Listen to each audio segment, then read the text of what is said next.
Hi guys, and welcome back to How to Maximize. For today's video, I will show you how to reset Roblox PIN if you forgot it. To start, open your internet browser in your mobile device. Once you are here on your internet browser, go ahead and search for roblox.com/support.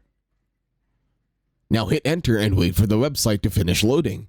Once the website loads, all you need to do this time is to fill in your contact information from your username, your first name, your email address, and then confirming your email address. In here, over at Issue Details, just click on it. And then, put in whatever you are using, either PC, Mac, or Chromebook, depending on where you are playing Roblox.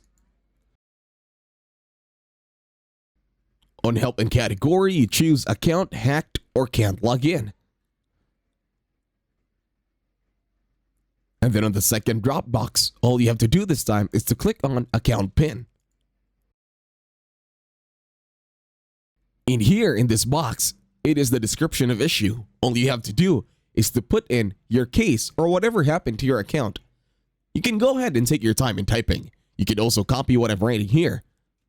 Once done, click the submit button, and that's it. Thank you very much for watching. Please leave a like, share, and subscribe to the channel.